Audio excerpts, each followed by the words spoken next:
मसीह यीशु के कादरोजीम नाम में आप सबकी सलामती हो। मैं आप सबको हमारे हर रोज की बाइबल रीडिंग के प्रोग्राम में खुशामदीद कहती हूँ।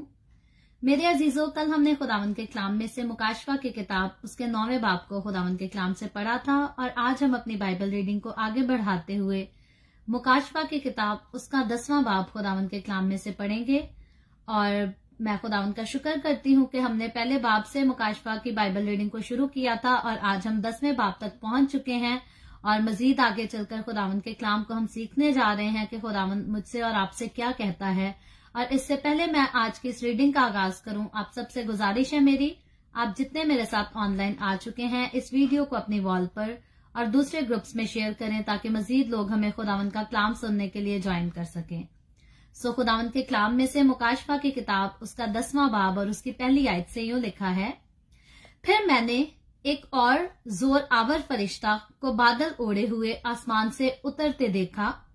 उसके सर पर दंग थी और उसका चेहरा आफताब की मानित था और उसके पांव आग के सतूनों की मानित, और उसके हाथ में एक छोटी सी खुली हुई किताब थी।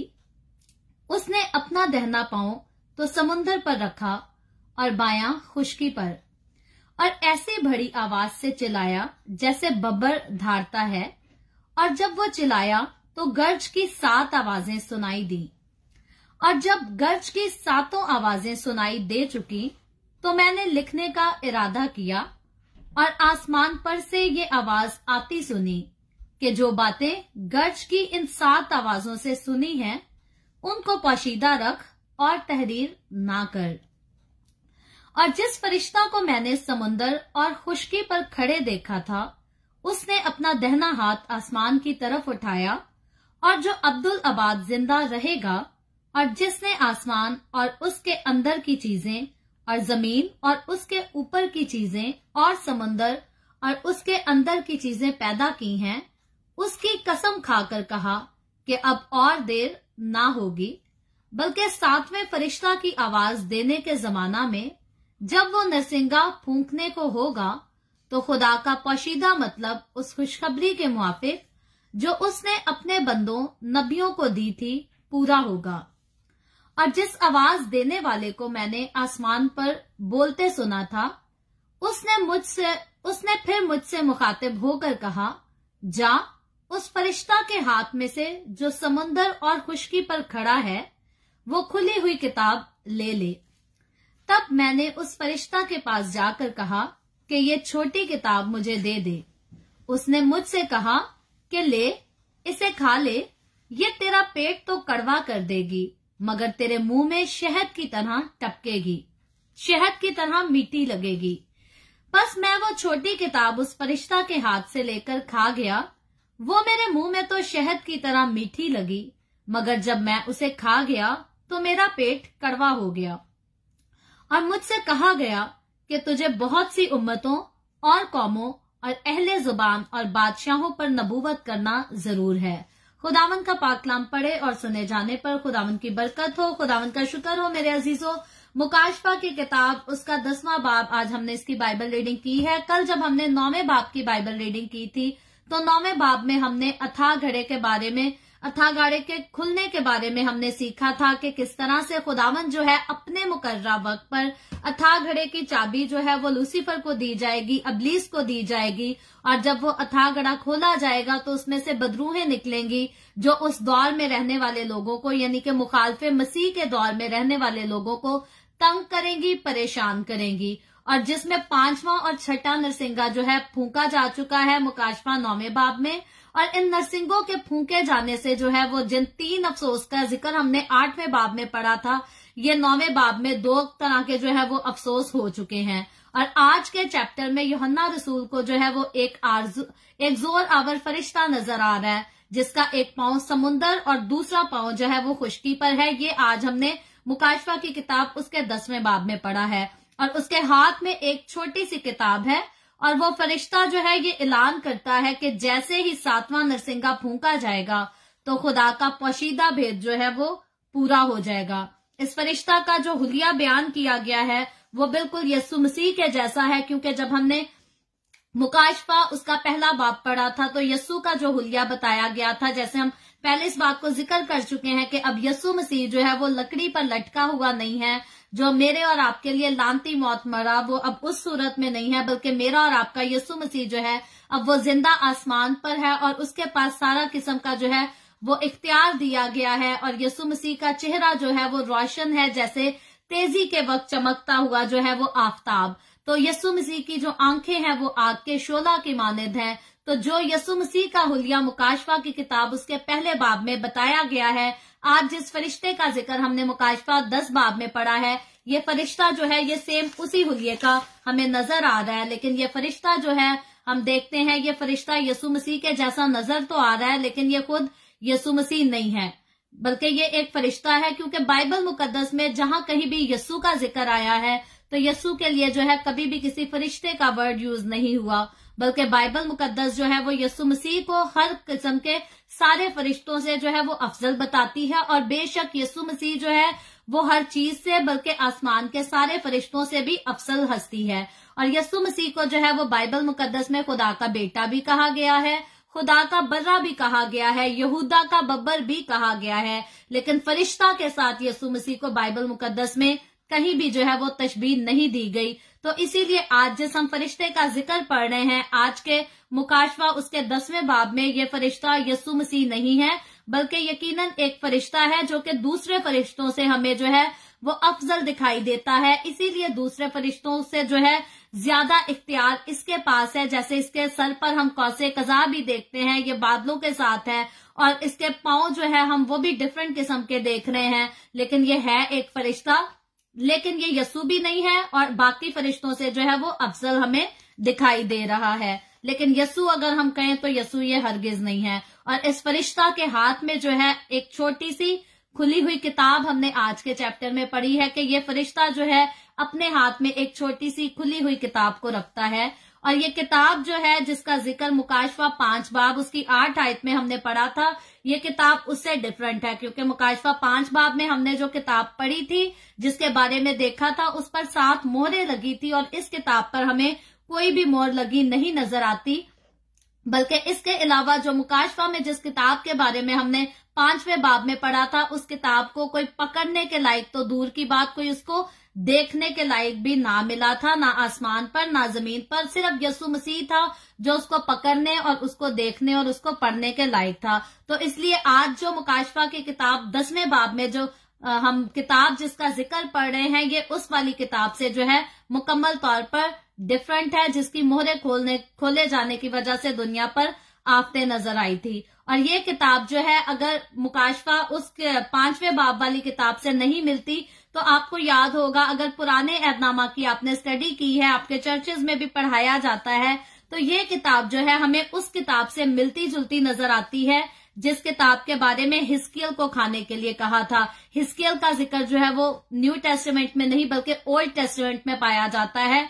और हिस्कियल को भी ऐसी ही सेम किताब खाने के लिए कहा गया था जैसी यूहन्ना को खाने के लिए कहा जा रहा है, जो मुंह में जो है मीठी पड़ती है लेकिन पेट में जाती जो है अंदर से पेट को कड़वा कर जाती है। और हिस्कियल को भी खुदा की तरफ से इसको खाने का हुक्म हुआ था और यहाँ यूहन्ना रसूल को भी जो है खाने का ही हुक्म हो रहा है। और फिर हम देखते हैं यस्सु जो 5वें बाब में किताब खोलता है, जिसकी मोहरें खोलता है, वो डिफरेंट किताब है।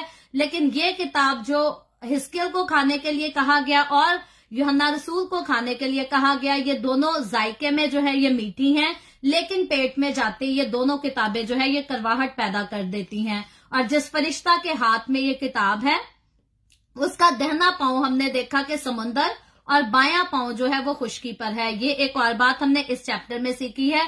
और फरिश्ते का दाहिना पांव और पांव समुंदर और बायां जो है खुश्की पर होना इस बात की दलील है कि मसीह यस्सु का इख्तियार जो है वो पूरी दुनिया पर है, सिर्फ आसमान पर नहीं या सिर्फ जमीन पर नहीं, बल्कि पूरी दुनिया पर, आसमान और जमीन हर जगह का मुकम्मल तौर पर इख्तियार जो है वो मेरे और आपके हमारे खुदावंद यस्सु मसीह के पास है। और वो जिसे चाहता है वो उसे देता है। और वो लोग जो उसके खिलाफ होते हैं या वो सारी रूहें जो उसके खिलाफ हो जाती हैं, वो उनसे वापस भी ले लेता है। जैसे हम देखते हैं कि लूसीफर ने आसमान पर यस्सु के खिलाफ बगावत की तो उसको आसमान से नीचे गिरा दिया गया। तो इसी तरह जो है यीशु जिसको चाहता है जो देता है, जिसको वो नहीं देना जो चाहता वो उसको नहीं देता। और बहुत सारे लोग हैं जिनको खुदावंद जो है वो रूह की मामूरी देकर, बरकत देकर उनसे वापस भी ले लेता है, क्योंकि वो लोग जो है वो खुदा के रास्ते से बरगश्ता हो जाते हैं। तो हर चीज में हमें खुदावंद यीशु का इख्तियार नजर आता है, और ये इख्तियार सिर्फ हमें पढ़ते हुए दिखाई नहीं देता, बल्कि अपने एक्सपीरियंसेस से भी हम इसका अंदाजा लगा सकते हैं। मेरी जिंदगी में बहुत बार ऐसा एक्सपीरियंस हुआ कि जब जब मैं खुदावंद के जितना करीब गई, उसके रूह ने उतना ही मेरी जिंदगी में जो है वो काम किया। लेकिन जब जब मैंने खुदा की हुजूरी को छोड़कर दुनिया की रंगरलियों में अपने आप को बिजी कर लिया, तो खुदा की हुजूरी जो है वो मेरी अपनी जिंदगी से भी जाती रही। तो मेरे अजीजों, खुदा है जो रूह को हमारी जिंदगी में काम करने देता है, हमें रूह की बरकतों से जो है वो मामूर करता है। और खुदा ही है, अगर हम खुदा के साथ बेवफाई करते हैं तो जो बरकतें उसने हमें दी होती हैं, जो उसने हजूरी अपनी हमारी जिंदगी में रखी होती है, वो उसको वापस ले लेता है। लेकिन खुदा की एक अच्छी बात है, हम तो बेवफा होकर उसे छोड़ जाते हैं, लेकिन वो जो है वो हमारे साथ वफादार रहता है। अगर हम उसकी हजूरी में कभी मदम भी पड़ जाते हैं, उससे पीछे भी हट जाते हैं, तो वो बार बार हमें तौबा का मौका देता है। जैसे हमने देखा कि उसने इजबेल जैसी बदकार औरत को भी तौबा का मौका दिया। तो इसी तरह खुदा जो है मुझे और आपको, हम भी अगर खुदावंद की हुजूरी से दूर चले जाते हैं तो खुदा हमें हमेशा वापस बुलाता है, हमें तौबा का मौका देता है। और यकीनन वो लोग जो अपनी गलतियों का इकरार करके उनसे पीछे हट जाते हैं, उनको छोड़ देते हैं, तौबा कर लेते हैं, खुदा के पास वापस आ जाते हैं, तो वो ऐसे ही जो है खुदावंद अपने लोगों को अपनी हजूरी में फिर से बहाल कर देता है। जैसे मेरा भी वक्त खुदा से दूर भी गुजरा, तो मैं खुदा की हजूरी से दूर भी रही, लेकिन जब खुदावंद के पास वापस आई तो खुदावंद ने अपनी हजूरी में मुझे बहाल भी किया और पहले से ज्यादा रूह का मसा दिया। तो ये खुदावंद की बरकत, ये उसका प्यार है, उसका फजल है। हम इसके लायक नहीं, लेकिन वो जो है वो हमसे इतना प्यार करता है, वो अपना प्यार हम पर जो है जलवागर करते हुए ये नहीं देखता कि हम इस लायक नहीं, वो अपनी मोहब्बत को जो है वो निभाने की करता है। तो मेरे अजीजों, ये खुदा की मोहब्बत है कि हम इंसान जो है वो गलतियां भी करते हैं, कोताहियां भी करते हैं, वीकनेसेस के साथ हमारी जिंदगी भरी रहती है, लेकिन खुदावंद हमें तौबा का मौका देता है। बस बात सिर्फ इतनी है कि जब वो हमें तौबा का मौका देता है तो हमें सच्चाई से जो है हकीकी तौर पर तौबा करने की जरूरत है। क्योंकि अगर वो हमें मौका देता जाए और हम सख्त दिल होकर हम तौबा ही ना करें, हम अपने गुनाहों को छोड़ने के लिए तैयार ही ना हो, तो फिर आखिर में हम वही सजाएं सारी हासिल करेंगे। वो सारा कुछ हमारे साथ होगा जो खुदा का गजब भड़कते हुए हमने देखा है। पिछले कुछ चैप्टर से हमने रेगुलर इस बात को देखना शुरू किया, पढ़ा है मुकम्मल तौर पर कि जब खुदावंद का कहर जो है वो शिद्दत इख्तियार करता है तो वो वबाएं भी नाजिल करता है, वो सजाएं भी नाजिल करता है।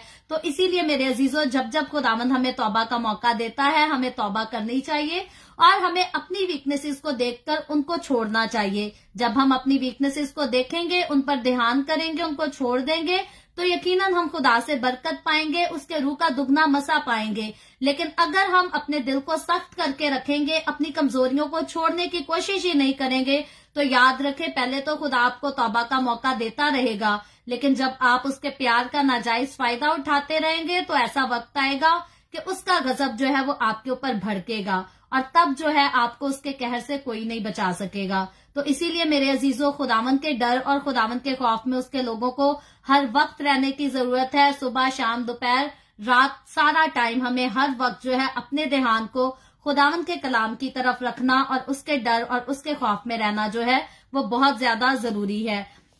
और यहाँ जिस फरिश्ते का हम जिक्र पढ़ रहे हैं, इस फरिश्ता की बड़ी या बुलंद आवाज का जो है वो इख्तियार जाहिर करती है कि ये फरिश्ता जो है एक छोटी सी किताब को अपने हाथ में लिए हुए है और ये बुलंद आवाज से पुकारता है, जो कि हम समझ सकते हैं कि इसको इख्तियार दिया गया है। बाकी फरिश्ते भी हैं जो नरसिंगे फूंक रहे हैं, वो इस तरह से नहीं कर रहे। इसका आना भी अजीब है, इसका नजर आना वो भी दूसरे फरिश्तों से जो है वो डिफरेंट नजर आता है। और यकीनन हम देख रहे हैं कि इसका जो हुलिया है वो भी यीशु मसीह के साथ मिलता जुलता हमें नजर आ रहा है। तो यकीनन ये फरिश्ता जो है अपने पास इख्तियार रखता है और ये जो इसके पास इख्तियार है ये इसका अपना नहीं बल्कि खुदा की तरफ से इसको दिया गया है। यानी यहाँ ये फरिश्ता भी जो है वो मसीह यस्सु की तरह अपने अख्तियार को दिखा रहा है। बाकी फरिश्ते हमें दिखाते नहीं नजर आ रहे, लेकिन ये फरिश्ता जिसको खुदावन यस्सु की तरफ से ड्यूटी दी गई है, वो अपनी ड्यूटी को निभाते हुए जो है वो अपना इख्तियार दिखा रहा है। और इस फरिश्ते की आवाज जो है उसी फरिश्ते की तरह हमें नजर आती है जिसने पहले कहा था कि कौन इस किताब की मोहरें खोलने के लायक है।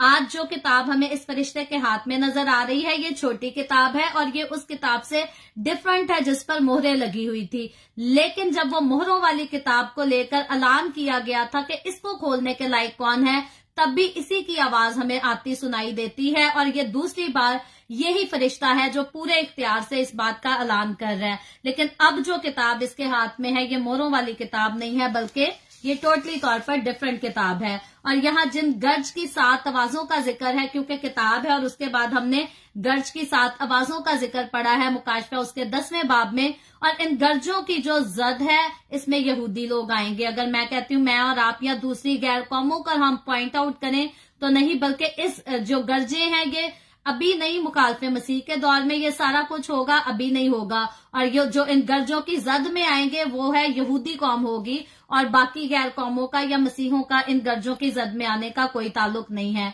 और इकरार करेंगी यहूदी कौमें, जो उस वक्त की यहूदी कौम होगी, मुखालफे मसीह के दौर में रहने वाली, वो इस बात का इकरार करेंगी कि ये वही गर्ज की आवाज है जो खुदा की आमद में होती थी। यानी कि पुराने एहदनामा में जब जब खुदावंद जो है जाहिर हुआ है अपने नबियों पर, अपने लोगों पर, पैगंबरों पर, तो हमेशा उनको गर्ज की आवाज आती थी। और वो इस बात का इकरार करेंगे कि ये वही आवाज है जो पहले वक्तों में आया करती थी खुदा के आने पर।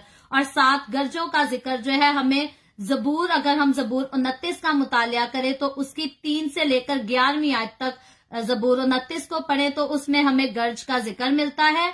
और ये सारा मंजिर जो हम पढ़ रहे हैं मुकाशफा की किताब में, ये सारा यूहन्ना रसूल को आसमान पर खुदा के तख्त के पास दिखाई दे रहा है। और अगर हम कहें कि ये यूहन्ना रसूल सोए हुए ख्वाब में देख रहा है तो नहीं, मैं कोशिश होती है हर रोज इस बात को रिपीट करूं कि यूहन्ना रसूल जितनी ये बातें मुकाशफा की किताब में बयान कर रहा है, वो सोए हुए ख्वाब में ये बातें नहीं देख रहा।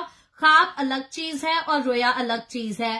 ख्वाब जो है वो हम सोते हुए देखते हैं, लेकिन रोया जो है वो हम जागते हुए दुआ में, जब हम खुदा के रूह में मगन होते हैं, तब हम रोया को देखते हैं। और जिनको खुदा के रूह का एक्सपीरियंस नहीं, जिनको पता ही नहीं कि खुदा का रूह क्या है या किस तरह से ये काम करता है, वो रोया को नहीं समझ सकते। रोया को समझने के लिए जो है वो खुदा के रूह को हासिल करना जरूरी है। और खुदा के रूह को और उसके कलाम को अपनी जिंदगी में हम पूरा होते तब देख सकते हैं जब हमारी रूहानी आंखें और रूहानी कान खुले होंगे। तो इसलिए अगर आप अभी तक इस बात को समझ नहीं पा रहे कि रोया और ख्वाब में डिफरेंस क्या है और खुदा यूहन्ना रसूल को ये सारा कुछ कैसे दिखा सकता है, या आपको ये सारी बातें या सारे काम नामुमकिन लग रहे हैं, तो आपको खुदा के रूह की जरूरत है। आपको अपनी रूहानी कान और रूहानी आंखें खोलने की जरूरत है, ताकि जब ये खुल जाएंगे तो फिर आप खुदा के रूह के इन बड़े कामों को जान सकेंगे और समझ भी सकेंगे। तो यूहन्ना रसूल जो कुछ ये देख रहा है, ये वो ख्वाब में नहीं देख रहा, वो सोया हुआ नहीं बल्कि खुदा के रूह में मगन रोया देख रहा है। और ये जितना मंजिर है, खुदावंद यस्सु जो है वो उससे रूबरू इस रोया में कलाम करता हुआ और बातें करता हुआ नजर आ रहा है। खुदावंद यस्सु से अपने पास आने के लिए भी कहता है, उसे ये भी कहते हैं ये सब देख ले, उसको ये भी कहते हैं ये सारा कुछ लिख ले। तो यानी कि ये सारा कुछ जो कुछ यूहन्ना रसूल लिख रहा है, ये ख्वाब नहीं बल्कि ये रोया की बातें हैं। और इन गर्जों की आवाजों के बारे में जो है एक्सप्लेन करने में यूहन्ना रसूल को मना किया गया है। जब हमने इसके 10वें बाब की रीडिंग की थी तो आपने भी ये सुना था। आपके पास बाइबल मुकद्दस हो तो आप फिर से इसे रिपीट करके पढ़ सकते हैं। रेवलेशन चैप्टर 10 में ये जब गर्ज की 7 आवाजों को यूहन्ना रसूल सुनता है तो इनमें जितनी बातों का बयान होता है, यूहन्ना रसूल इनको लिखने की कोशिश करता है, लिखना चाहता है, लेकिन उसको जो है खुदा का फरिश्ता लिखने से मना करता है। वो कहता है इनको नहीं लिखना, इनको बयान नहीं करना। तो इसीलिए मुकाशफा की किताब में जो है इस बात पर रोशनी नहीं डाली गई 7 गर्जों की आवाज पर जो है, और इसके बाद कोई एक्सप्लेनेशन नहीं, कोई डिटेल नहीं, क्योंकि खुदा ने जो है उसको मना कर दिया था इस पर कोई भी डिटेल डालने से। और खुदा ने जो है इंसान के लिए बाइबल मुकद्दस में सिर्फ वही बातें ऐड की हैं जिनको खुदा चाहता है कि इंसान जाने, और जिन बातों को खुदा जो है वो इंसान से पोशीदा रखना चाहता है छुपा हुआ रखना चाहता है, उनको खुदा ने बाइबल मुकद्दस में जो है वो ऐड होने नहीं दिया। ये खुदावंद का इख्तियार है, उसकी कुदरत है, वो जो चाहता है करता है और वो जो नहीं चाहता वो नहीं करता। अगर हम कहें कि हम खुदा से बढ़कर, खुदा से आला रुतबा हासिल करके हम इन चीजों को एक्सप्लेन कर सकें या इनकी डिटेल में जाकर इनकी वजाहत कर सकें, तो ऐसा हरगिज नहीं है। खुदा ने हमें जितना इख्तियार दिया है हम उतना कर सकते हैं, उससे बढ़कर खुदा का मुकाबला जो है वो कोई नहीं कर सकता। आप यहां से सोच लें, लूसीफर के पास भी कम कुदरत नहीं है। आज लूसीफर और उसके फरिश्ते दुनिया में कितना नुकसान मचाते हैं, लोगों की जिंदगियों के साथ खेलते हैं, लोगों के जज्बात के साथ खेलते हैं, लोगों की रूहों के साथ खेलते हैं, लेकिन उनमें भी इतना दम नहीं है कि वो खुदावंद यीशु का मुकाबला कर सके। जब कभी भी यीशु का नाम लेकर उनको निकलने का, जाने का हुक्म दिया जाता है तो वो यीशु का नाम सुनकर भाग जाते हैं। तो मेरे अजीजों, खुदावंद यीशु का मुकाबला करने के बराबर ना मैं, ना आप और ना और कोई मखलूक है। खुदावंद यीशु का कोई मुकाबला नहीं कर सकते और इसीलिए जो कुछ खुदावंद चाहता है हमें वही सुनना और वही मानना चाहिए। हमें अपने आप से नई डॉक्ट्रीन बनाकर पेश नहीं करनी चाहिए, क्योंकि खुदावंद जो है इस बात से सख्त नाराज होता है और खुदावंद को हमारी जो है वो ओवर एक्टिंग जो है बिल्कुल पसंद नहीं। खुदावंद चाहता है जितना उसने हमें दिया है हम उसी पे कनायत करें, उससे ज्यादा अपनी तरफ से होशियारियां ना मारें। और ये फरिश्ता जो है जिसके पांव समुंदर और खुश्की पर है, ये अपना दहना हाथ आसमान की तरफ बढ़ाता है, जबकि दूसरे हाथ में उसके जो है ये खुली हुई किताब है जिसका जिक्र हम पढ़ रहे हैं। और इसका हाथ बढ़ाना इस बात की अलामत है कि ये कोई खास जो है अब हलफ उठाने वाला है। तो ये फरिश्ता के पास सारा इख्तियार खुदा की तरफ से दिया गया है, उसका अपना नहीं है। लेकिन अब हम देख रहे हैं कि वो कोई जो है एक नया हल्फ उठाने को है। और ये फरिश्ता जिसे यूहन्ना रसूल देख रहा है, ख्वाब में नहीं बल्कि रोया में देख रहा है, और ये हकीकत में होने वाले वाकयात हैं, तो खुदा का नाम लेकर कह रहा है कि अब और ताखीर ना होगी। फरिश्ता जो है इस आयत में हमें असल में खुदा का नाम लेकर उसकी कसम खाते हुए नजर आ रहा है और कहता है अब और बाकी मजीद जो है देर नहीं होगी, यानी कि बदकारी के खात्मे के लिए जो उदालत की जा रही है वो अब बस एंड तक पहुंच गई है, ये खत्म होने वाली है। क्यों? इससे पहले जो है 6 नरसिंगे फूंके जा चुके हैं, अब 7वां नरसिंगा सिर्फ फूंका जाने को है। तो वो कह रहे हैं अब और देर नहीं होगी। और फिर से इससे आगे डिटेल में जाने से पहले मैं आपको बताती चलूं कि ये वो दौर है जब मसीह की कलीसिया यानी कि यीशु के साथ चलने वाले लोग, उसकी वफादारी में रहने वाले लोग ऑलरेडी आसमान पर उठाए जा चुके हैं। और ये जो अदालत है ये उन लोगों के दरमियान चल रही है जिन्होंने यीशु को कबूल नहीं किया, और उन लोगों के साथ भी जिन्होंने यीशु को कबूल करने के बाद भी जो है गुनाह को अपनी जिंदगी से तर्क नहीं किया, बल्कि गुनाह में जिंदगी गुजारते रहे। तो इसका मतलब ये है कि अखीर वक्त की आफात जो है अब अपने आखिरी मराहिल में है। मुखालफे मसीह के दौर में जितनी आफतें आनी हैं अब वो बिल्कुल उनका दी एंड होने वाला है, और अब 1000 साला बादशाही का जो है वो शुरू होने वाला है। 7वां नरसिंगा फूंका जाने के बाद जो है वो अबलीस का काम तमाम हो जाएगा, गुनाह का काम तबाह हो जाएगा, और जो है आसमान पर खुदा जो है वो अपनी 1000 साला बादशाही को जो है वो शुरू कर सकेगा। और 7वें नरसिंगे के फूंकते ही हम अखीर वक्त के खात्मे की जानिब आहिस्ता आहिस्ता कदम बढ़ाएंगे, और दुनिया में तेजी के साथ अखीर वक्त की जो है नबूवतें वो पूरी होती दिखाई देंगी। अभी की हम आज के दौर की बात नहीं कर रहे, बल्कि ये मोहरें जो खोली गई ये भी मुखालफे मसीह के दौर में खोली गई, और ये जो नरसिंगे फूंके गए ये भी मुखालफे मसीह के दौर में फूंके गए। और उस वक्त मसीह की कलीसिया, मसीह के साथ चलने वाले लोग ऑलरेडी आसमान पर उठाए जा चुके हैं। और जो इस बात की अलामत होगी कि वक्त पूरा हो चुका है, जब आखिरी आफत का नजूल होगा उसके फौरन बाद ही जो है वो मसीह यस्सु की आमद हो जाएगी। और पहली आमद तो हम ऑलरेडी पढ़ चुके हैं। सबसे पहले तो यस्सु मसीह चरनी में पैदा हुआ, वो यस्सु मसीह की आमद जो थी मेरे और आपके गुनाहों का फिदिया देने के लिए थी। उसके बाद अब जो दूसरी आमद होगी वो हम ऑलरेडी जान चुके हैं कि वो रैप्चर होगा। यस्सु मसीह जैतून के पहाड़ पर आएगा और अपने साथ अपनी कलीसिया को जो है वो उठाकर बादलों पर लेकर चला जाएगा। वो वक्त है जो कब्रें खुलेंगी और मुर्दे जिंदा होंगे, और खुदावंद के साथ चलने वाले लोग जो है वो जलाली बदन लेकर खुदा के साथ उठाए चले जाएंगे। ये यीशु की दूसरी आमद है। लेकिन आज जिस आमद का हम पढ़ रहे हैं कि 7वां नरसिंगा फूंका जाने के बाद जो आमद होगी ये वो वाली आमद है जब लिखा है कि यीशु मसीह अपने सारे फरिश्तों और सारे लश्कर के साथ आएगा और 1000 साला बादशाहत करेगा। अब ये जो 7वां नरसिंगा फूंका जाने के बाद यीशु की आमद है, ये वो वाली आमद है। और जितने लोग मसीह की सारी कलीसिया जो बादलों पर यीशु के साथ उठाई जा चुकी है, अब यीशु जब आएगा तो उसकी वो कलीसिया भी साथ होगी, आसमान के सारे फरिश्ते, सारा लश्कर भी यीशु के साथ आएगा। और उसके बाद जो है 1000 साल बादशाहत का आगाज होगा। और तब खुदा की दी हुई मोहलत जो है वो खत्म हो जाएगी। जितनी खुदा इंसान को मोहलत दे रहा है वो सब खत्म हो जाएगा, सब तमाम हो जाएगा और इंसान जो है मुकम्मल तौर पर फना हो जाएगा। और मसीह यीशु जो है वही एक हमारा सच्चा जिंदगी का रास्ता है।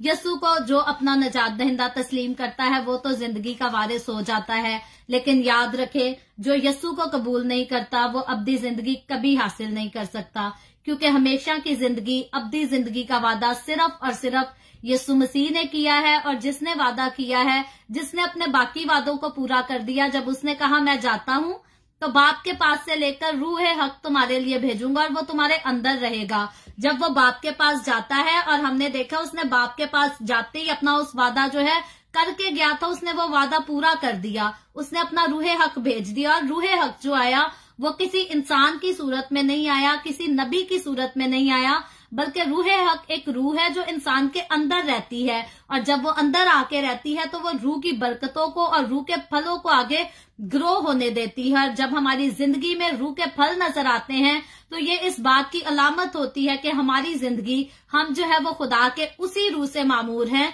जिसके साथ मामूर करने का यीशु मसीह आसमान पे उठाए जाने से पहले वादा करके गया था।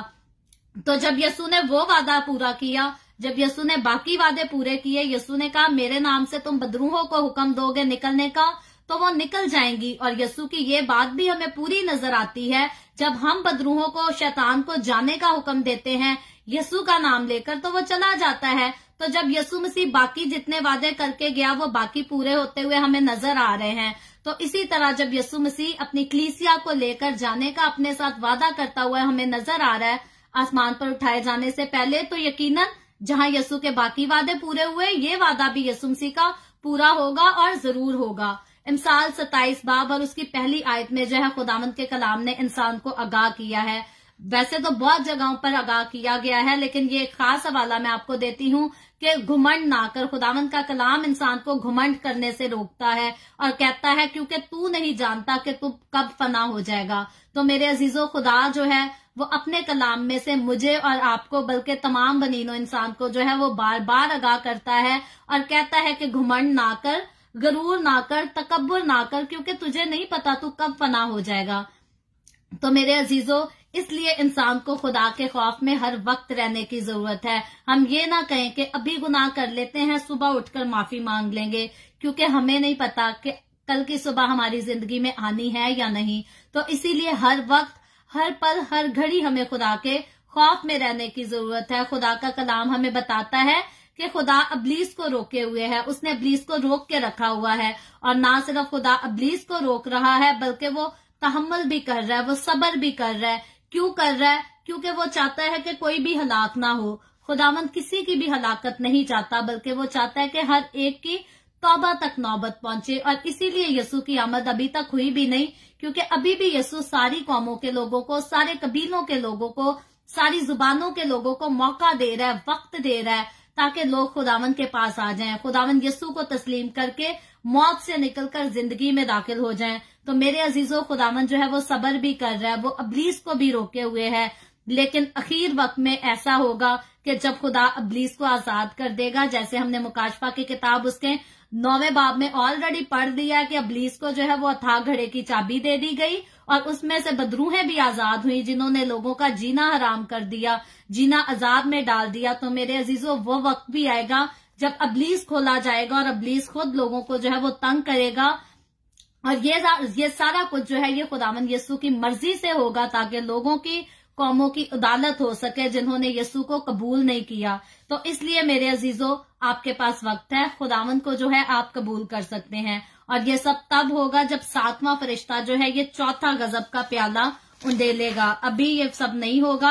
आसमान पर कलीसिया यीशु के लोग जो हैं उठाए जा चुके होंगे और तब ये सारा वक्त आएगा और ये वक्त जो है बहुत खतरनाक होगा, दुख, तकलीफों और अजियतों से भरा होगा। इसीलिए आज जब आप खुदावन के कलाम को सुनते हैं तो अपने दिलों को सख्त ना करें, क्योंकि जो दिल खुदावन के कलाम को सुनकर अपने आप को सख्त करेंगे वो खुदावन के कहर में जो है शामिल होंगे, वो खुदावन से सजा पाएंगे। और अगर आप खुदावन से बरकत ही लेना चाहते हैं, अगर आप रूह के मसा को ही अपनी जिंदगी में जो है वो रखना चाहते हैं, तो आपके लिए जरूरी है कि अपने दिल को सख्त ना करें, बल्कि खुदावन की हजूरी में अपने दिल को उंडेल दें, खाकसारी के साथ अपने जो है कदमों को खुदावन की हजूरी में झुकाएं, खुद उसके आगे झुक जाएं, ताकि खुदावन जो है वो रहम करता है और वो हर एक पर रहम ही करना चाहता है। वो किसी को सजा नहीं देना चाहता, लेकिन सजा वही लोग लेंगे जो उसके कलाम को रद्द करेंगे। तो यकीनन जो उसके कलाम को कबूल करेंगे वो सजा के हकदार नहीं, लेकिन जो उसके कलाम को रद्द करते रहेंगे,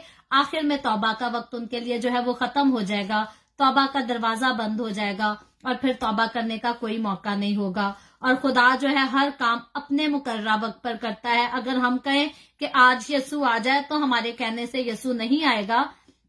लोग गाते तो हैं गीत बनाकर, यसू जल्दी आ जा, यसू जल्दी आ जा, तो यसू मेरे और आपके कहने से जो है वो नहीं आएगा, बल्कि यसू का अपना मुकर्रा वक्त है। उसको पता है कि उसने कब आना है, और अभी तक अगर वो नहीं आ रहा तो वो मुझे और आपको हमें मौका दे रहा है, ताकि हम अपने दिल को सख्त ना करें, बल्कि गुनाहों से हकीकी तौर पर जो है वो तौबा करके उसके वफादार हो जाएं। और वो जमीन से तमाम चीजें जो है वक्त आने पर, जब उसकी आमद होगी, तो जमीन की सारी चीजों को उठा लेगा। जब 7वां फरिश्ता गजब के प्याले को उंडेलेगा, तो खुदा जो है उन तमाम नबूवतों को पूरा करेगा जो ओल्ड टेस्टामेंट में हुई हैं। वो सारी नबूवतें खुदा की मर्जी से खुदा के वक्त पर जो है वो पूरी की जाएंगी। और ऐसी बात नहीं है कि पहली बार कोई नबूवत पूरी होगी, बल्कि ऑलरेडी हम इस बात का भी जिक्र करते रहते हैं कि बाइबल मुकद्दस में लिखी गई 300 से 360 नबूवतें ऑलरेडी पूरी हो चुकी हैं, और जब वो पूरी हो चुकी हैं तो ये भी जरूर पूरी होंगी।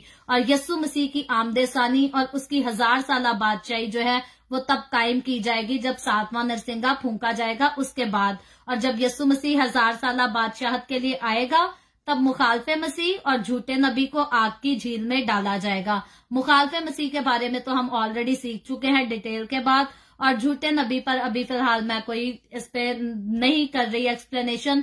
फ्यूचर में जाकर झूठे नबी के बारे में भी हम तफसील से जरूर सीखेंगे। और शैतान को जो है उस वक्त 1000 साल के लिए बांध दिया जाएगा खुदावंद यस्सु की तरफ से। और ये सब कुछ जो है ये फ्यूचर में हकीकत में होगा। ऐसी बात नहीं है कि यूहन्ना रसूल रोया देख रहा है और ये पूरी नहीं होगी, बल्कि खुदावंद ने जब जब रोया अपने खादमों को दिखाई, नबियों को दिखाई, पैगंबरों को भी दिखाई, उसकी सारी दिखाई हुई रोया जो है वो जरूर पूरी होती हैं। और ये रोया जो यूहन्ना रसूल देख रहा है ये भी जरूर पूरी होगी, लेकिन मेरे और आपके कहने से नहीं, बल्कि खुदा के मुकर्रर किए हुए वक्त पर पूरी होगी। और जो कुछ यूहन्ना रसूल को खुदावंद यस्सु दिखा रहा है, और इसके बाद जो है ये आज के चैप्टर में हमने जिस बुक का जिक्र पढ़ा है, ये छोटी सी किताब का यूहन्ना रसूल को फरिश्ता के हाथ में से इस किताब को लिए जाने का जो है वो हुक्म दिया जाता है। जब हमने इसकी रीडिंग की थी तो तब पढ़ा था। आपके पास अगर बाइबल मुकद्दस है तो आप मुकाशफा की किताब उसके 10वें बाब को पढ़ सकते हैं,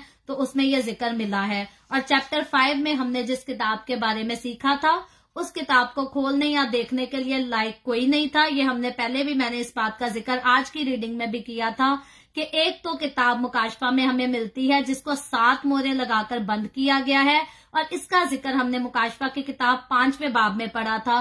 और आज जिस किताब का जिक्र किया जा रहा है ये उस किताब से जो है वो डिफरेंट है। और ये किताब चैप्टर 5 वाली बिल्कुल नहीं है। इस किताब को एक छोटी किताब कहा गया है, और उस किताब के लिए छोटी का वर्ड नहीं यूज किया गया था। और इस किताब को फरिश्ता ने पकड़ के रखा है, और उस किताब को पकड़ने के लायक यस्सु मसीह के अलावा और कोई नहीं था और ना कोई हो सकता है।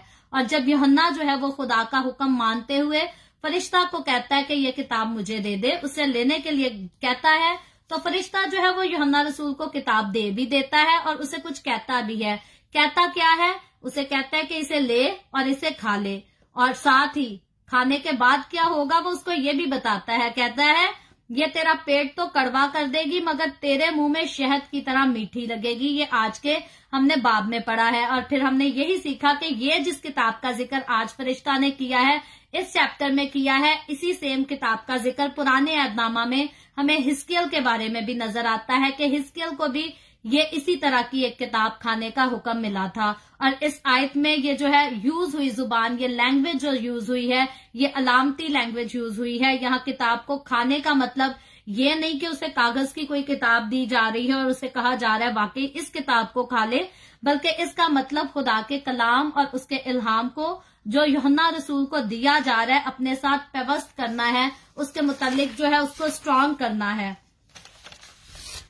और झूठी किताब को खा लेने का, छोटी किताब को खा लेने का अमल जो है ये खुदा के कलाम को अपनी सोचों, ख्यालात और बातन में समो लेने के मुतरादिफ है। यानी कि वो कहते हैं कि खुदावंद के कलाम को अच्छी तरह अपनी सोचों में पेवस्त कर ले और इसको अपने से इग्नोर ना कर। और यूहन्ना रसूल ने जब उस कलाम को लिया और खा लिया, ये कागज की किताब को नहीं खाया, चमड़े की किताब को नहीं खाया, बल्कि खुदावंद के कलाम को उसने जब ले लिया, यानी उन बातों को जो खुदा के फरिश्ता ने उसे बताई थी, ये पहले तो उसे मीठी लगी। खुदा के कलाम की जो बातें हैं पहले तो यूहन्ना रसूल को मीठी लगती हैं, लेकिन पेट में जाकर जो है ये उसको तल्ख कर देती हैं, तल्खी उसकी पैदा हो जाती है पेट में। और वो इस बात के लिए क्योंकि खुदा यूहन्ना रसूल के जरिए अपने लोगों को बहुत कुछ सिखाना चाहता है। खुदा हमें हमेशा जो है वो बहुत कुछ सिखाना चाहता है और उस वक्त यूहन्ना रसूल के वसीला से भी जो है खुदावन ने अपना कलाम पहुंचाना था अपने लोगों के लिए, और सिर्फ उस वक्त के लोगों के लिए नहीं बल्कि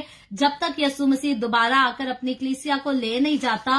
और उसके बाद मुखालफे मसीह के दौर में भी ये सारे अरसे के दौर में जितने लोग हैं, जितनी कौमें, जितने कबीले हैं, खुदावन यूहन्ना रसूल के वसीला से उन सारे लोगों तक कलाम पहुंचा रहा है, इसीलिए उसको ये वर्ड कहे गए हैं। और खुदा चाहता है कि उसके खादिम जो है वो कभी खुदा के कलाम की सच्चाइयों को तोड़ मरोड़ कर जो है आगे पेश ना करें, इसकी रॉन्ग एक्सप्लेनेशन ना करें। आज हम देखते हैं आज बहुत सारे खादिम हैं, बहुत सारे हैं जो सच्चाई के साथ, प्योरिटी के साथ खिदमत कर रहे हैं, लेकिन ऐसे भी खादिम हैं जिन्होंने अपने चर्चेस भरने के लिए जो है वो गलत तालीमात देना शुरू कर दी हैं। कोई खादिम कहते हैं जी आप थोड़ी सी शराब पी सकते हो, उससे कोई गुनाह नहीं है। कोई खादिम कहते हैं जी आप नाच रंग कर सकते हो, दीन और दुनिया साथ लेकर चलनी है।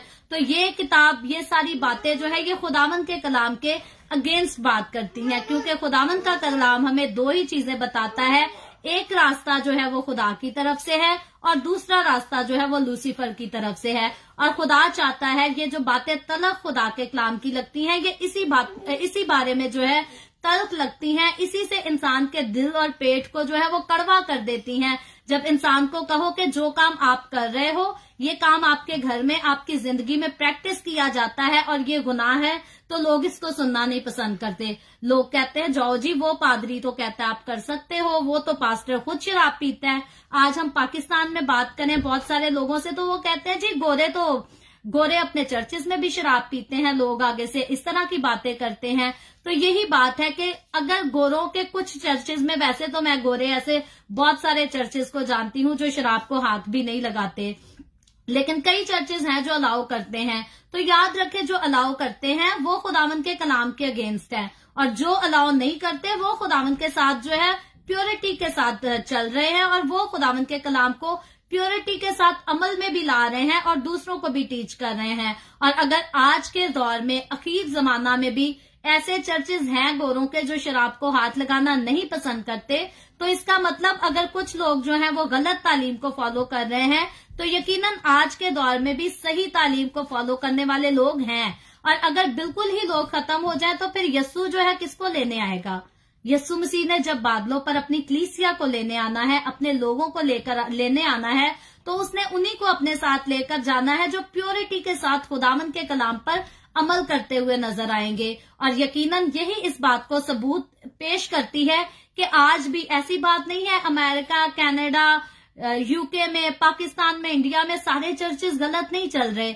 बहुत सारे चर्चेस हैं, बेशुमार अनगिनत चर्चेस हैं जो प्योरिटी के साथ खुदावंद के कलाम को पढ़ते और उस पर अमल करते हैं। और यकीनन ऐसे ही लोगों को खुदावंद यीशु जो है वो बादलों पर लेने के लिए जल्द आने वाला है। और ऐसे ही लोग जो प्योरिटी के साथ खुदावंद के कलाम पर अमल करते हैं, यही उसके साथ बादलों पर उठाए जाएंगे और मुखालफे मसीह के दौर को नहीं देखेंगे। लेकिन वो लोग जो खुदावंद के कलाम में मिलावट पैदा करते हैं, वो लोग जो अपनी मर्जी के हवाले ढूंढकर और उनको गलत यूज करते हैं, मिस यूज करते हैं, वो खुदावंद के साथ बादलों पर उठाए नहीं जाएंगे, बल्कि वो मुखालफे मसीह का दौर, मुसीबतों से भरा दौर, अजियतों से भरा दौर, ग्रेट ट्रिबुलेशन का दौर जो है वो देखेंगे और उन सारी आफतों को सहेंगे भी। लेकिन कल हमने पढ़ा था कि लोग फिर भी सख्त दिल होंगे। ग्रेट ट्रिबुलेशन के दौर में भी ऐसे लोग होंगे जो स्टिल खुदावंद के कलाम को मानने से इग्नोर करेंगे और बदकारियां भी करेंगे, बुत परस्ती भी नहीं छोड़ेंगे। तो मेरे अजीजों, वो तो जो होंगे, मुझे और आपको, हमें अपने दिलों को सख्त नहीं करना, बल्कि हमें खुदावंद के कलाम को जो है वो दिल से कबूल करना है और उसे अपने दिल में और जिंदगी में, अपने घरों में जगह देनी है, ताकि ये कलाम जब हमारे घरों में होगा, हमारी जिंदगियों में होगा, हमारे दिलों में होगा, तो ये हमें खुदावंद के साथ जो है और मजबूत करता चला जाएगा। और यकीनन हमें गजब से बचने के लिए, हमें मौत से बचने के लिए खुदावंद के साथ, खुदावंद के कलाम में मजबूत होने की जरूरत है, वीक नहीं होना हमने। और जहां सख्त कलाम की जरूरत है, हमें वहां सख्त ही कलाम जिक्र करना है। ऐसी बात नहीं है हमने देख लिया कि यहाँ लोग तो जी सख्त कलाम की बर्दाश्त नहीं करेंगे। जहां खुदा ने हमें हुक्म दिया है कि हमें सख्त कलाम को पेश करना है, वहां हमें सख्त कलाम पेश करने से बाज नहीं आना। हमें किसी से डरने की जरूरत नहीं। कोई हमारी जान को कत्ल कर देगा, कोई खून कर देगा, हमारा कोई बात नहीं। जान अगर हमारी चली भी जाए तो रूह हमारी खुदावंद यीशु के पास जाएगी। लेकिन याद रखें, अगर हम खुदावंद के कलाम में मिलावट करेंगे, अगर खुदावंद के कलाम को प्योरिटी से आगे बयान नहीं करेंगे, तो खुदावंद इसका हिसाब हमसे लेगा। तो इसीलिए हमें दुनिया का खौफ खाने की जरूरत नहीं, हमें लोगों के कम होने का खौफ खाने की जरूरत नहीं। अगर मैं द वे ऑफ हेवन पर खुदा की खिदमत कर रही हूँ, तो मुझे इस बात से खौफ नहीं खाना कि मैं खुदावंद के कलाम की इस बात को खुल के बयान कर दूंगी तो लोग शायद मेरे साथ ऑनलाइन आना छोड़ दें, लोग मुझे छोड़कर दूसरों को फॉलो करना शुरू कर दें। मुझे इस बात से डरने की कोई जरूरत नहीं, बल्कि जो खुदावंद का कलाम कहता है, मुझे उसको सुनकर उसी को बयान करने की जरूरत है। क्योंकि अगर हम खुदावंद के कलाम को प्योरिटी के साथ पढ़ते और उसको बयान करते हैं, तो इसका मतलब हम खुदा के साथ वफादार हैं। और अगर हम अपने लोग बढ़ाने की खातिर, व्यूअर्स बढ़ाने की खातिर जो है अपने कलाम में मिलावट पेश कर देते हैं, ताकि जी ज्यादा लोग आकर हमारे साथ ऑनलाइन हमें सुने, हमारी बड़ी मशहूरी हो जाए, हमारा बड़ा नाम हो जाए, तो याद रखें, जो लोग ऐसा करते हैं वो खुदा की हजूरी से सजा पाएंगे। खुदावंद का गजब जो है ऐसे लोगों पर जरूर भड़केगा। तो इसलिए हमें लोगों का खौफ खाने की, तादाद का खौफ खाने की कोई जरूरत नहीं, बल्कि जो खुदावंद का कलाम मुझे और आपको कहता है, हमें जब जब पेश करना है हम उसको वैसा ही पेश करेंगे। जहां खुदावंद मीठा कलाम सुनाने के लिए कहता है, हमें मीठा भी सुनाने से बाज नहीं आना चाहिए। लेकिन जिन बातों को, जिन कामों को, जिन रस्मों को खुदावंद का कलाम सख्ती से मना करता है, जिनसे खुदावंद को नफरत है, मेरे अजीजों, मुझे और आपको उनका बयान करना है, हमें दूसरों को बताना है। सबसे पहली बात तो उन रस्मों को हमें अपने घरों से निकालना है। मेरे घर में अगर दुनिया की कोई रस्म है तो मुझे उसको हटाना होगा, उसको निकालना होगा। और यकीनन अगर आप देखें इस पेज की डिटेल में जाकर, तो the way of haven Facebook page जो बनाया गया, ये 2012 में बनाया गया। लेकिन वीडियोस का आगाज जब इस पे हुआ, मुकम्मल तौर पर खिदमत का आगाज हुआ, तो ये गालबन 2018 से 19 के दरमियान, 2019 के दरमियान किया गया। इसकी एक खास वजह है, इतने साल का गैप होना जो है वो यही वजह है कि इतना टाइम जो है मैंने अपनी जिंदगी से, अपने घर से दुनिया की रंगरलियों को, दुनिया की ख्वाहिशों को निकालने के लिए लगाया। मैं चाहती थी जब मैं खुदावंद का कलाम सुनाऊं तो जिन बातों से मैं दूसरों को मना करूं, सबसे पहले वो अपनी मेरी जिंदगी से खत्म हो। तो इसीलिए पहले मैंने अपने आप को दुरुस्त किया और फिर मैंने ऐसा समझा कि अब मैं दूसरों को कह सकती हूँ कि आपको अपने आप को दुरुस्त करने की जरूरत है। तो यकीनन मेरे अजीजों, मैंने तो बहुत सारे साल लिए अपने आप को दुरुस्त करने के लिए, अपनी कमजोरियों को अपनी जिंदगी से निकालने के लिए। मेरी जिंदगी में झूठ भी शामिल हो गया था, लेकिन मैंने उसको भी अपनी जिंदगी से निकाल दिया। क्यों निकाला? क्योंकि मैं खुदावंद की वफादारी करना जो है वो ज्यादा जरूरी समझती थी। और जब मैंने झूठ को अपनी जिंदगी से निकाला, जब दुनिया की रस्में, वो जिनको मैं भी फॉलो करना शुरू हो गई थी, जब मैंने उनसे इनकार किया, तो बहुत लोग मेरे खिलाफ भी हो गए। सबको लगा जी ये बड़ी खुदा खुदा करती है पहले सारा कुछ करके। तो मेरे अजीजों, खुदा जो है, खुदा की सोच दूसरे लोगों से डिफरेंट है। खुदा, जब हम सारे बुरे काम छोड़कर खुदा के पास आ जाते हैं, तो खुदा की नजर में ये बड़ा पसंदीदा होता है। लेकिन दुनिया जब हम दुनिया के साथ पहले रंगरलियां मनाकर और खुदा के पास चले जाते हैं तो दुनिया इस चीज को बर्दाश्त नहीं करती। दुनिया कहती है लो जी पहले सारा कुछ करते थे, अब खुदा खुदा करने लग गए हैं। लेकिन हमें इस बात का ख्याल नहीं करना कि दुनिया क्या कहती है। हमें इस बात का ख्याल करना है कि जब भी कोई एक जान तौबा करती है तो उसके बाइस आसमान पर जो है वो लाखों फरिश्ते जो है उसकी खुशी मनाते हैं, शादमानी करते हैं खुदा के सामने कि इस रूह ने गुनाह को छोड़कर आज तुझे कबूल कर लिया है। तो मेरे अजीजों, दुनिया तो हसद करेगी, जब भी कोई नजात पाएगा दुनिया उससे हसद करेगी। लेकिन ये याद रखे, जब हम नजात पाते हैं, जब हम तौबा करके खुदा के पास आ जाते हैं तो आसमान पर फरिश्ते जो हैं वो हमारी नजात पर जश्न मनाते हैं, वो शादमान होते हैं, वो खुशी करते हैं। ये कह लें कि मेरे और आपके नजात हासिल करने पर आसमान पे फरिश्ते पार्टी करते हैं, खुदा के साथ मिलकर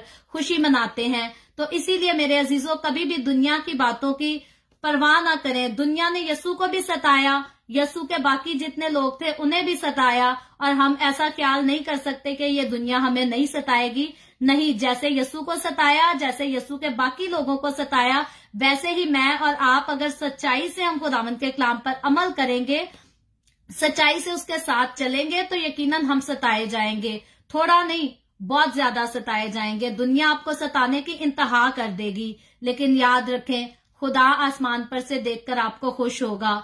इसीलिए खुश होगा क्योंकि अब आप खुदा के लोगों में, खुदा की कलीसिया में शामिल हो चुके हैं।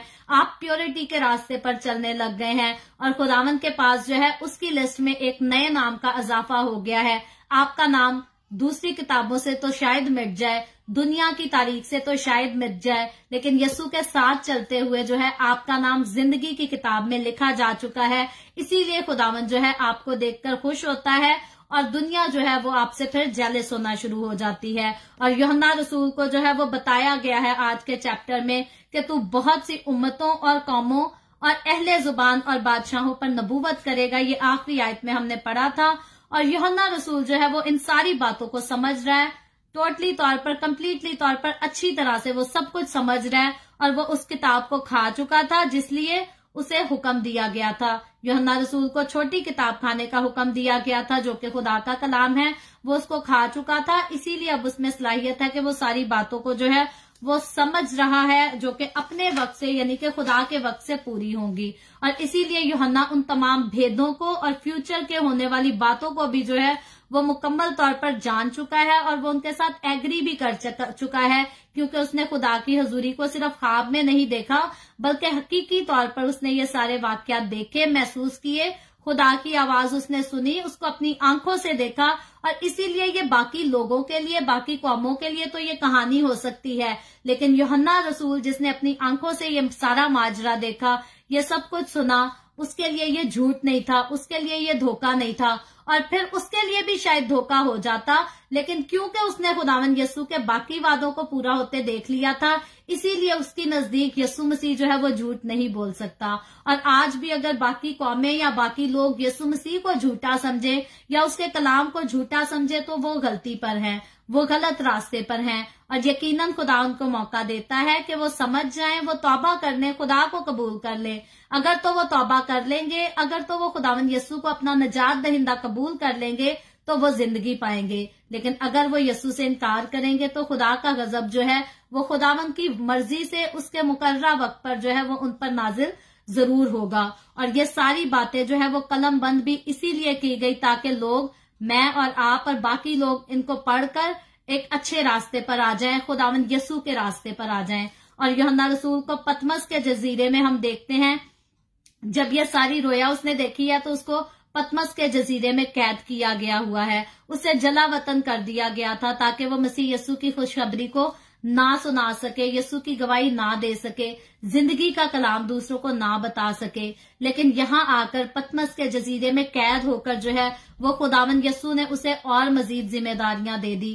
पहले तो उसके पास एक जिम्मेदारी थी कि उसने यसू के नाम की गवाही देनी है, लेकिन अब जो मुकाशफा उसको दिखा दिया गया और इसको दूसरी कलीसियाओं को पहुंचाने के लिए कह दिया गया, तो ये कोई छोटी जिम्मेदारी नहीं थी, बल्कि ये बहुत बड़ी जिम्मेदारी थी कि जो कुछ यूहन्ना रसूल अपनी आंखों से देखता और कानों से सुनता है, उन सारी चीजों को उसने तरतीब से कलम बंद करना था, ताकि दूसरे लोगों के लिए जो है ये रहनुमाई की बातें हों और वो इन बातों को भी कलीसिया तक पहुंचा सके, जिनका होना अभी हुआ नहीं बल्कि इनका होना फ्यूचर में बाकी है। और क्योंकि उसके वसीला से बहुत सारी उम्मतें, कौमें, अहले जुबान और बादशाह खुदा तक रसाई हासिल कर सके, इसीलिए खुदावंद यसू ने जो है उसको बड़ी जिम्मेदारी दी। अब यूहन्ना रसूल जो है वो पतमस के जजीरे में कैद तो हमें नजर आता है, लेकिन जब हम हिस्ट्री को जाकर पढ़ें तो कोई कत्ल नहीं किया था यूहन्ना रसूल ने, कोई चोरी भी नहीं की थी, कोई डाका भी नहीं डाला था। उसको अगर कैद किया गया था, उसको दुख दिया गया था, तो वो सिर्फ इसलिए कि वो यीशु के नाम की मनादी ना करे,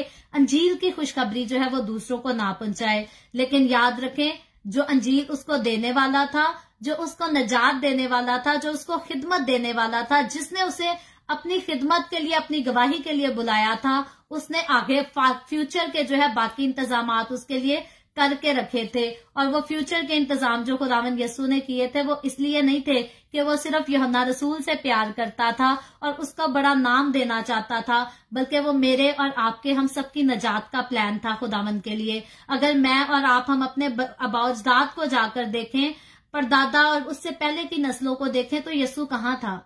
यूहन्ना रसूल को जो खिदमत दी गई, पतरस रसूल को जो खिदमत दी गई, पौलुस रसूल को जो खिदमत दी गई, और इन्होंने जो मारे खाई, दुख उठाए, कैद बर्दाश्त की और पता नहीं क्या क्या तकलीफें सही, इनकी तकलीफें सहने के बाद भी जब ये हिम्मत नहीं हारे और खुदा का रूह इनको कुव्वत देता था, जोर देता था, तो इन्हीं के जोर का फल मैं और आप, आज हम सब हैं। और मेरे अजीजों, जैसे ये यीशु के शागिर्द यीशु का रूह हासिल करते हुए हमें रूह में कमजोर नहीं पड़ते मिलते, जब हम देखते हैं कि ये स्पिरिचुअली तौर पर जो है मारपीट के बाद भी कमजोर नहीं होते थे, कैद में डाले जाते थे, लेकिन इनकी स्पिरिचुअल लाइफ जो है उसकी वजह से वीक नहीं होती थी, उस पर कोई इफेक्ट नहीं होता था, बल्कि ये स्पिरिचुअली और स्ट्रांग होते जाते थे। तो मुझे और आपको, हम सबको भी इनकी जिंदगियों से आज सीखने की जरूरत है कि हम कैसे भी दौर से गुजरे, हम कैसे भी हालात से गुजरे, स्पिरिचुअली तौर पर जो है हमारा लेवल वो वीक नहीं होना चाहिए, बल्कि मुझे और आपको हर वक्त, हर घड़ी, फिर हम जैसी भी जगह पर हैं, जैसे भी हालात में हैं, हमें स्पिरिचुअली स्ट्रांग रहने की जरूरत है। और हम स्पिरिचुअली स्ट्रांग कब रहेंगे? जब हम खुदावंद यीशु से जो है वो राब्ते में रहेंगे, बातें करते रहेंगे। ये बाइबल मुकद्दस है, मेरे और आपके पढ़ने के लिए है, अमल करने के लिए भी है, लेकिन खुदावंद से बातें हम कब करते हैं? जब हम उससे दुआ करते हैं। तो इसलिए मेरे अजीजों, कलाम को पढ़ना, सुनना और इस पर अमल करना बहुत अच्छी बात है। और भी अच्छी बात है कि जिसके कलाम को हम पढ़ते, सुनते और उस पर अमल करते हैं, उसके साथ हम राब्ते में रहें, उसके साथ हम कॉन्वर्जेशन जो है हमारी कभी भी कम नहीं होनी चाहिए। और याद रखें, जो जितना दुआ करेगा वो उतना खुदा के साथ करीब होगा, क्योंकि खुदा जो है, हम जब खुदा से बातें करते हैं तो वो भी हमसे बातें करता है। लेकिन बाज़ोकात लोग समझते नहीं है कि हम खुदा से बातें करते हैं तो हमने खुदा की बातों को कैसा सुनना है। लोग समझते हैं शायद खुदा की बातें हम सिर्फ बाइबल मुकद्दस से सुन सकते हैं, ऐसी बात नहीं है। यूहन्ना रसूल जैसे दुआ में, खुदा के रूह में खुदा की बातों को सुन रहा है, मेरे अजीजों, मैं भी ऐसे सुनती हूँ, मेरा भी एक्सपीरियंस है रोया का। और आप भी अगर खुदावंद के साथ दुआ करेंगे, दुआ में वक्त गुजारेंगे, उसके साथ क्लोज होते जाएंगे, तो जैसे वो यूहन्ना रसूल से बातें करता हुआ नजर आता है, जैसे वो मुझसे बातें करता है, वो आपसे भी बातें करेगा, वो आपको भी अपना चेहरा दिखाएगा, आपको भी फ्यूचर में आने वाली बातें भी जरूर बताएगा। तो इसीलिए मैं खुदावंद के कलाम में से खुदा की बंदी होते हुए आज आपको इनकरेज करती हूँ कि खुदावंद के कलाम को पढ़ते, सुनते और इस पर अमल करते हुए दुआ में जितना वक्त गुजार सकते हैं गुजारें, ताकि खुदा के साथ जो है वो आपका अच्छा कांटेक्ट रह सके, आप उससे बातें करें, वो आपसे बातें करे, और जितनी उसकी मर्जी है वो आपकी जिंदगी में हमेशा पूरी हो सके। सो खुदावंद आज के कलाम के वसीला से मुझे और आपको, हम सबको बहुत बरकत दे। अभी हम दुआ करेंगे, और इससे पहले मैं दुआ करूं, आप सबसे गुजारिश करूंगी, आपके पास कोई भी प्रेयर रिक्वेस्ट है तो आप नीचे कमेंट में लिख सकते हैं। आए हम सब अपने सरों को खुदावंद की हुजूरी में झुकाएंगे और दुआ करेंगे। Hallelujah, hallelujah. प्यार से भरे जिंदा आसमानी बाप, लश्करों के रब यहोवा यरी, मैं तेरे प्यारे बेटे अपने खुदावंद यीशु मसीह के नाम में तेरे कदमों में आती हूँ, तेरी शुक्रगुजारी करती हूँ खुदावंद इस वक्त के लिए जो तूने हमें बख्शा, ताकि हम तेरे पाक कलाम को पढ़कर सुनकर इससे बरकत हासिल कर सकें। खुदावंद इस वक्त मेरे साथ जितने लोग ऑनलाइन आए हैं तो इन तमाम लोगों पर अपना हाथ बढ़ा बरकत दे, इनके रोटी पानी में, कारोबार में कसरत से बरकत खोंडेल, ताकि तेरे लोगों को कभी किसी चीज की कोई कमी ना आने पाए। इसी तरह वापस मानी जितने लोगों ने इस वीडियो के नीचे कमेंट्स में अपनी अपनी दरखास्तें लिखी हैं या व्हाट्सएप पे हमें दरखास्तें भेजी हैं, मैं तेरी बंदी होते हुए खुदावंद तेरे लोगों की तमाम दरखास्तों को तेरे आगे पेश करती हूँ, तुझसे मिन्नत करती हूँ, दरखास्त करती हूँ खुदावंद अपने लोगों को तमाम तरह की बीमारियों से, दुखों, तकलीफों, परेशानियों से आजाद कर, ताकि तेरे लोग तेरी हजूरी में आगे बढ़ते चले जाएं, तेरी शुक्रगुजारी करें, तेरे नाम की गवाही दे सकें। इसी तरह खुदावंद जो लोग बेरोजगार हैं यीशु के नाम में तो उन पर रहम कर और उनको अच्छे रोजगार मुहैया कर। जो बहनें भांज हैं यीशु के नाम में तो उन पर भी रहम कर और उनको खुदावंद खुदा तू औलाद की बरकत दे, ताकि वो औलाद वाली होकर तेरी शुक्रगुजारी कर सकें।